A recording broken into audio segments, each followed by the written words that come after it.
పవన్ కళ్యాణ్ గారికి నమస్కారం అండి. పిఠాపురం నియోజకవర్గం మాదాపురం గ్రామం నుండి మాట్లాడుతున్నాను. అమ్మ నాన్న ఎవరు లేరు. తమ్ముడిని చదివించడానికి గవర్నమెంట్ ద్వారా ఏమైనా హెల్ప్ చేయాలని చెప్పి పవన్ కళ్యాణ్ గారిని కోరుకుంటున్నాం. చాలా మంది ఏమంటారు అంటే పిఠాపురంలో మన పవన్ కళ్యాణ్ గారు రెస్పాండ్ కావట్లేదు, వెళ్ళట్లేదు అని చెప్పేసి అంటున్నారు. కానీ ఆ వీడియో చూసిన 24 hours లోపల పిఠాపురంలో వాళ్ళిద్దరు తమ్ముడు అక్కకి ఇద్దరికి హెల్ప్ చేశారండి. ఏంటంటే ఎవ్రీ మంత్ 5,000 రూపాయలు వాళ్ళకు హెల్ప్ చేస్తున్నారు, పింఛన్ టైపు. కానీ అదే విధంగా జనసేన నాయకులు కానీ వాళ్ళందరూ కానీ ఆ ఇద్దరు పిల్లలకు చాలా హెల్ప్ చేస్తున్నారు. ఇప్పుడు చెప్తున్నారు కదా, చాలా వరకు పవన్ కళ్యాణ్ గారు ఏం చేయట్లేదు, పిఠాపురం రావట్లేదు అని చెప్పి చాలా మంది అంటున్నారు కదా. చూడండి, ఇది కాదు, లోపల ఇంకెన్నో హెల్ప్ చేస్తున్నాడు. చాలా వరకు చాలా రాజకీయ నాయకులు ఏమని చేస్తారంటే, మీరందరూ ఏదో హెల్ప్ చేసినప్పుడు వీడియో తీసుకొని సోషల్ మీడియాలో పెడుతున్నారు. అలా కాదు, పవన్ కళ్యాణ్ గారు చూడండి, వాళ్ళిద్దరికి చెప్పిన వెంటనే వాళ్ళ కోసం రియాక్షన్ తీసుకున్నారు. లాస్ట్ టైం ఒక స్కూల్ వాళ్ళకి ఆ అమ్మాయికి కూడా వాళ్ళకి రోడ్ లేదంటే కూడా సొంత డబ్బులతోటి దగ్గర 10 kilometers వరకు డంప్ రోడ్ తెప్పించారండి. పవన్ కళ్యాణ్ గారు కొంచెం తక్కువ చేస్తున్నారా? పవన్ కళ్యాణ్ గారు చేసే సేవలు కానీ అతను చేసే రాజకీయం కానీ వేరే లెవెల్లో ఉంది. డిప్యూటీ సీఎం గా ఉండి ఇటు పబ్లిక్ పరంగా మూవీస్ చేసుకుంటూ, అక్కడ రాజకీయ పరంగా పబ్లిక్ చూసుకుంటూ, ఇలా సేవలు చేసుకుంటూ చాలా గ్రేట్ఫుల్ గా పబ్లిక్ అందరు చూసుకుంటూ ఉన్నారండి. అదండి పవన్ కళ్యాణ్ గారు అంటే. అది మనకు దేవుడు ఎక్కడో లేదండి, మనకు ఆంధ్రాలో డిప్యూటీ సీఎం గా ఉన్నారండి పవన్ కళ్యాణ్ గారు. వాళ్ళ అమ్మ నాన్న లేకున్నా సరే వాళ్ళ అమ్మ నాన్న రూపంలో ఉన్న ఒక దేవుడు పవన్ కళ్యాణ్ గారు. ఇదే విధంగా చెప్పాలంటే చాలా ఉన్నాయండి. ఎందుకంటే పవన్ కళ్యాణ్ చేసే సేవలు బయట లోపల ఎన్నో ఉన్నాయి, మీకు తెలియట్లేదు.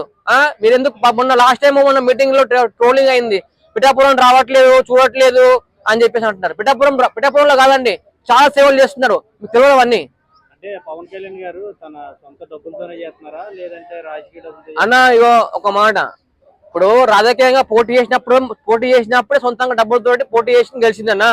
ఇప్పుడు మూవీ స్టేషన్ ఎందుకు అనుకుంటున్నావు? ఇలాంటి ప్రజలకు సేవ చేసి ప్రజలకు పెట్టడానికి, అంతేగాని రాజకీయ పరంగా వచ్చే డబ్బులతో నేను వాడుకొని అంత చేయడం కాదు. కానీ అతను చేసే సేవలు కానీ అతను చేసే రాజకీయ పరంగా కానీ చాలా బాగుందండి.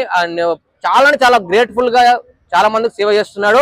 కానీ ఒకవేళ ఎలక్షన్లు పెడితే నెక్స్ట్ టైం మళ్ళీ ఒక 2-3 years తర్వాత ఎలక్షన్లు పెడితే మాత్రం డిప్యూటీ సీఎం గా ఉన్న పవన్ కళ్యాణ్ గారు ఖచ్చితంగా సీఎం అవుతారన్న. ఇది మాత్రం రాసి పెట్టుకోండి. ఎందుకంటే ఇది ఒక రాజకీయ పాలన మాత్రం ఒక అదిరిపోయింది. అసలు ఆంధ్రాలో ఒక లెవెల్లో ఉంది. ఇది మాత్రం చూసిన వాళ్ళందరూ నిజంగా ఎలా ఉందో పాలన కామెంట్ చేయండి అందరు, ప్రతి ఒక్కరు. అంటే పవన్ కళ్యాణ్ గారు ఇవన్నీ కావాలని చేస్తున్నారా ఏంటి, రాజకీయం కోసం? కావాలని పవన్ కళ్యాణ్ గారి గురించి ఎవరన్నా గుండె మీద చేసుకుని చెప్పిన పవన్ కళ్యాణ్ గారు అంటే ఏంటందో తెలుసు అన్న. కావాలని ఎవరు ఏరన్నా, ఇప్పుడు ఆపదలో ఉన్నాను వచ్చినప్పుడు హెల్ప్ చేస్తే అది కావాలని చేస్తారన్న. అలా ఉండదన్న. ఇగో నువ్వే కాదు, మన ఆంధ్రాలో ఎవరు వెళ్ళినా కూడా అందరికి హెల్ప్ చేస్తారన్న. అలా ఉంటది. అంతేగాని ఈయన అదని చెప్పేది అర్థం కాదు. ఎవరైనా సరే పేదవాళ్ళకి కానీ అందరికి ప్రతి ఒక్క హెల్ప్ చేస్తాడు, 100% హెల్ప్ చేస్తారన్న. పిఠాపురంలో ఉన్న వాళ్ళకైనా మిగతా వాళ్ళకి ఎవరికైనా చేస్తారా అన్న? పిఠాపురంలో వాళ్ళు కాదన్న, పిఠాపురం కానీ ఆంధ్రాలో ఎక్కడ టోటల్ ఏ స్టేట్ కానీ ఏ విలేజ్ కానీ ఎక్కడ ఏ ప్రాబ్లం వచ్చినా ఖచ్చితంగా హెల్ప్ చేస్తాడు. పవన్ కళ్యాణ్ గారిని అడగండి, అతని దాకా వెళ్ళిందానికి పక్కా హెల్ప్ చేస్తాడు. ఒకవేళ వెళ్ళకపోతే మాత్రం మీరు కొంచెం వెళ్తాడు చూడండి, అంతే. వెళ్ళి అతనికి సమస్య చెప్తే మాత్రం పక్కా హెల్ప్ చేస్తాడు. మన లాస్ట్ టైం కూడా వాళ్ళకు స్కూల్ పిల్లల వాళ్ళకి రోడ్ లేదని చెప్తే 10 kilometers రోడ్ వేయించిందండి.